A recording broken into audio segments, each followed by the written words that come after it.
Welcome to JMC Live. For those of you that already showed up for the chat, you actually heard a little clip of the Black Eyed Peas singing "Where's the Love" from the Super Bowl. We do have the audio clip for those that are interested in hearing how they want Obama to fund the stimulus and pay for school or all sorts of weirdness. If you're noticing, we are doing the show with our really cool, wonderful live stream application known as Procaster. So there's going to be a lot of stuff you're going to get to see tonight that you don't normally get to see. And I think it's going to be great. A lot of the stuff has already been posted on our Eternal Flame news site, which you're seeing right now. But I want to go over some of these things because when you start looking at all of the different factions of things that are happening right now in society, such as this, the block of Obamacare funding. And I can read a lot of this for you guys and explain what's happening and then talk about what does this mean for Christians. There is a twofold story about why Obamacare was completely, and I'm not going to use Obamacare, that's just what people want to call it. There was supposed to be several different things. EPA, plans, the healthcare, and Planned Parenthood are all being discussed about being funded and defunded. They blocked this care. There's a lot of different things that they're looking at. Social Security Administration is looking at giving them the potential of reduced congressional appropriations.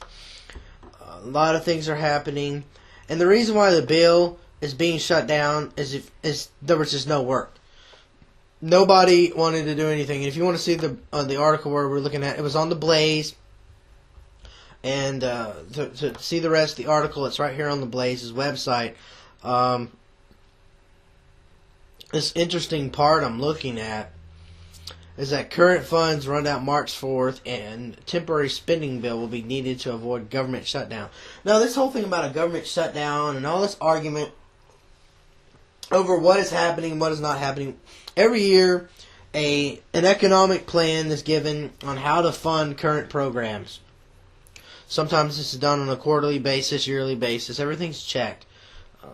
Just like if you went to an accounting class or an economics class, these things are looked at.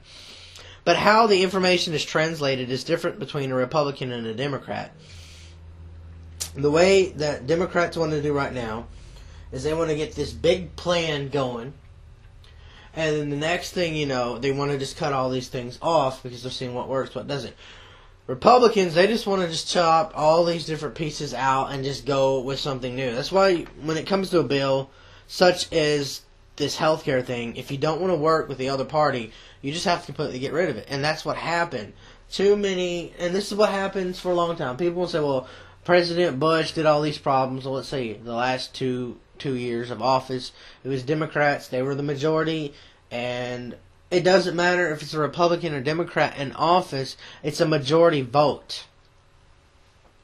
So everyone's voted for Republicans in office. There's this big uproar going on also in Wisconsin. And I don't have a problem with people, and it's even now, apparently, Bloomberg says it's even out here in Ohio. And it's about restricting public employees' collective bargaining rights. This happens when you are in a union and you have a said contract. When I worked at Quest, they had a contract with the local department, had a contract. And every 2 to 4 or 6 years, 1 year, whatever the contract length is, it gets reviewed. Healthcare gets reviewed, other benefits, the 401ks, how much you have to put in, how much you have to pay, healthcare. And depending on what the national average is for minimum wage, the national average for insurance and so forth, it's discussed amongst the company what they will do. In good faith of a company, what they normally do, instead of giving regular raises, which some people do, when you have a union, they just want to have a blanketed certain percentage for all brackets of pay, and that's what happens. Well, in this, they're wanting to try and cut some of that out. With states such as Ohio, Wisconsin, California, and New York looking at massive budget cuts, asking for extra help, most states have had to borrow extra money just for the unemployment and other health programs. I don't understand how a collective force such as a union would want to ask for 100% more benefits. The problem is, I agree they should get some help. But at the same point, what help should you get? Give an example. I would lock in your wages for another 5 years because of the economic situation. No one can really afford that. But I would try and do some kind of bargaining for health because health prices are going up. So if I could get you a better health deal at the same pay that you're getting, I'd rather do that. Or if I could give you an extra, $1.35 an hour to cover what you already have, fine. But it gets really crazy. I was reading an article and I couldn't get it pulled up earlier. They said the average teacher makes anywhere from $50,000 to $100,000 a year. Now you have to realize the average teacher works probably 10 months a year. Reason why I say 10, there's normally 8 to 9 months of school. You have to include the days that the kids don't go to school and the days that the teacher has to show up early, ordering books, checking their office, checking in with their teachers, checking in with all the different things they have to do. All these things happen. More bills with what's going on. And if you notice, it looks like the Washington, D.C. has looked at one of our articles today about 7 minutes ago. They've been looking at us a lot, seeing what we're posting, because they're trying to follow us, seeing if we got something they don't know. Back to another story. We have the czars. Everyone knows about the president had czars, and I understand if I was a president and they had an economic crisis, I'm going to compare this to movies like Independence Day and I'm just going to say Independence Day, because they brought in a team of specialists to figure out how to fight the alien force. If I was a president, I think I would want some kind of special czar or some... Your posse? I would want some kind of... I would want somebody that could check stuff out, but I didn't want them to have all the power. I would want them to... But they are having a lot of I would power. want them all to be like a different part, and not just go directly to me, but go directly to who's in office. Say, hey, let's all work together.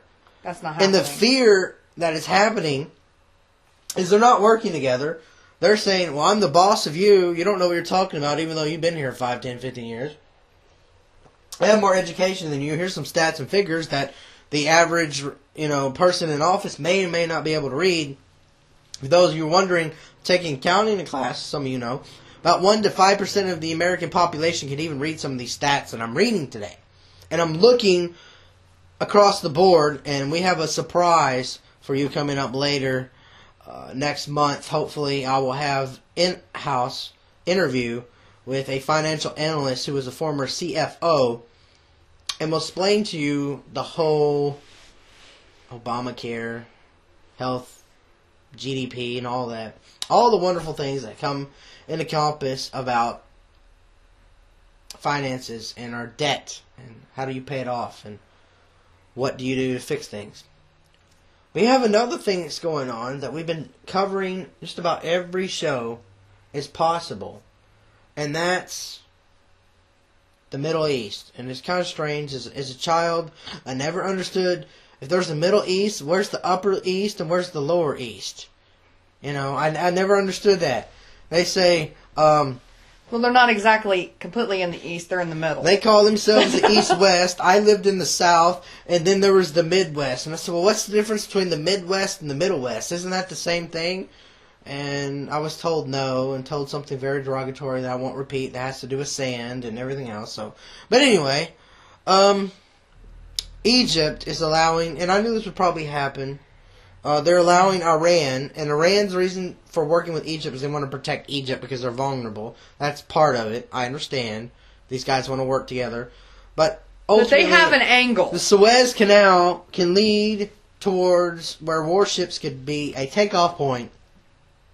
And I wouldn't doubt if there's just warships, there's probably a submarine over there too. Oh, I wouldn't doubt it. To fight Israel. And those of you that have looked at the playing field, and I just got this video game. It's called Star Ocean. There's probably some bad things, good things in it. But it opens up with this big video of these treaties of these different countries happening. And there's even a PC video game that does this.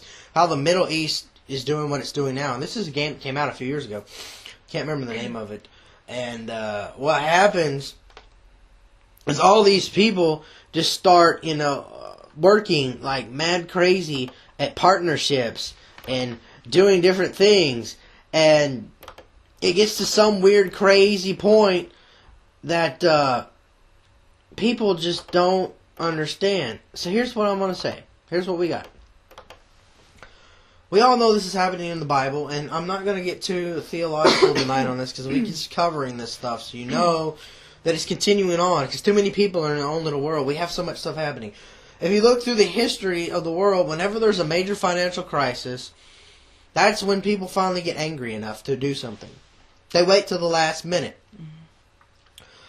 Yes, the Middle East has been sparked a fire under their butt because the United States and other countries have gone over and thrown out a dictator known as Saddam Hussein. The Middle East is supposed to support us in that fight. They did and they didn't.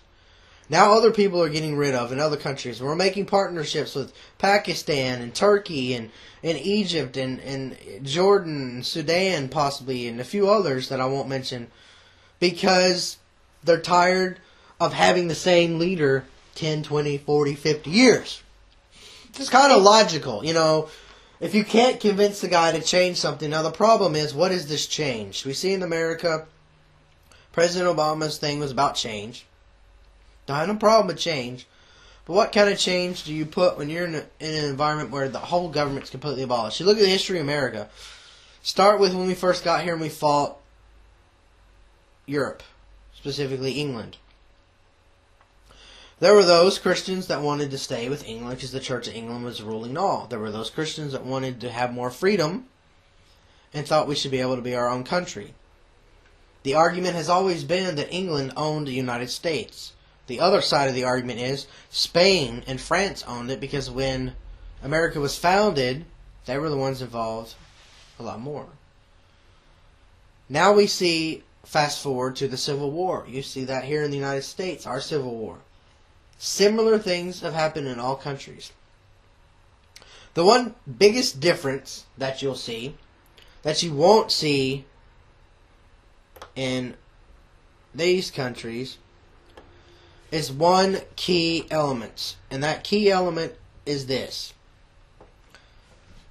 The Muslim population has been around for a long time. This isn't something new. This isn't something old. It's something that has stirred up for the ages since the beginning of Abraham. We talked about this on the last show, about Abraham and how the split happened with the sons. And one chose to follow God and one chose not to. It's kind of like Cain and Abel, for those who know that story. It's very similar brotherly rivalry, although it was taken to a level that got further up. If you fast forward through history, the Muslims, and we'll probably have a show about Muslims very soon. I'll do that while Miranda's in a lockdown bunker where no one can find her. Why am I going to be? Muhammad was this guy. Explain Because why. Miranda always gets attacked when I do shows like this. Yeah. But anyway, it's weird. You're the one talking, but I'm the one that gets threatened. Yeah, it's really strange. Because I don't know. So to go further on this, what happens with these events that occur is that these different parties of people end up arguing over what they consider truth. And if you read snippets of what people have posted about the Quran, it's kind of like what arguments happen with the Bible. There's stories about incest, there's stories about murders and rapes and multiple wives, but then you get beyond that. The Quran has this extra step of slavery of women, as I call it. Women have to wear these certain clothes, which the Bible can kind of be translated the same way. Although I don't know many Christians that will require a woman to wear a veil over her face. Most Muslims consider that the facial hair serious. Most Christians don't. If you realize I'm a Gentile Christian, I'm not, a traditional Jewish, Messianic Jew Christian, so I don't have to follow those traditions. But most Muslims do follow their traditions. I've had some friends that were Muslims, and they would get on their little prayer shawl cloth, and they would face to Mecca and pray every day. And that was about as far as it went. They would pray, they thought it would be taken care of, everything would be fine. It was kind of a pseudo-Christianity, but it was praying to Allah, Muhammad, and not God. Then those are those extremists that want to take all the teaching seriously. There are people right now who will kill in the name of Jesus. They'll kill in the name of Allah. Because they think something said in their head, go ahead and do it. Most of these people, when they ever get arrested, if they live that long, if they don't blow themselves up, have been found to be mentally ill. There are those that want to argue that are funding terrorism and funding different organizations and things will say, there's nothing wrong with these people with PhDs and master's degrees that have multiple amounts of money in Saudi Arabia and etc. Yeah, there's a problem with that. You're not supposed to do that. Christ is completely different than this Allah. He says to turn the other cheek. You don't see turn the other cheek in the Quran. You don't see love your neighbor as yourself in the Quran. They don't promote homosexuality. If you are, they'll kill you. But you can have sex with your own kid as long as if she isn't breastfed by your mother, which is really strange. That's their cutoff point. If you are a brother and sister, if you're breastfed by different women and they're not your mother, the same mother, you can get married. That's as far as their incest law goes. I'm not seeing it so far in the Quran, but they're for some reason they're obsessed with bestiality. I don't know what the deal is. And child slavery, child work, sex trafficking, drugs, alcohol, and pretty much dictatorship. But the average Muslim that you find in America normally does not feel this way. They believe that that's their history, and this is a new inclusion level. And that's what's going on in these other countries. You'll have Christians, Muslims, extreme Muslims, the non-extreme like the Christians, the extreme want to kill the Christians and kill the bad Muslims because they're saying they're not following properly. That's the other thing. Their goal towards everything is to kill everyone. This leads to what is happening in Bahrain. I was asked when I was in the Coast Guard, hey, do you want to go to Ecuador or Bahrain? Luckily, I was too fat to go, and I'm kind of glad I didn't go because there was a lot of bad stuff happening, even back in 2005, 2006. Their protests are going extremely horrible. They're actually fighting to try to get people to stop. And I was listening to an online show, and they're saying people were being tear gassed, but children can't handle some of these tear gases. It's killing them. You don't spray pepper spray in a 2-month-old baby's face. That would cause a problem. But they're also opening fire, live ammunition. They have live ammunition because they're not like the United States. They have those cute little bean bags that shoot out and might give you a black eye. No, so the government is killing their own citizens because the citizens don't want to stop. The citizens want change, and when you live in a country who says you can't have change, you can't have a free assembly and press, you can't express your vote. Now, this is for those liberals out there who want to tell me, I don't need to have God in school. Well, what happens when you can't have God, and you can't have your homosexuality, and you can't have all your whatever it is that you want? If you go to these kind of countries, they're going to tell you, you are wrong, I am wrong, and we both have to die. You can't do what they did at my school at noon and talk about gay, lesbian rights and veterans benefits, which happened all at the same event. It's all about fat people, gay people, and veterans. Why? Because we have freedom of speech. We can talk about this stuff. I can tell you homosexuality is a sin. I can tell you all sin can cause you to go to hell. And if you ask Jesus Christ into your heart, He can give you forgiveness of sins. He can teach you to resist temptation. Keyword, teach you. So what we're going to do now is we're going to take a break. And when we return, we'll have more.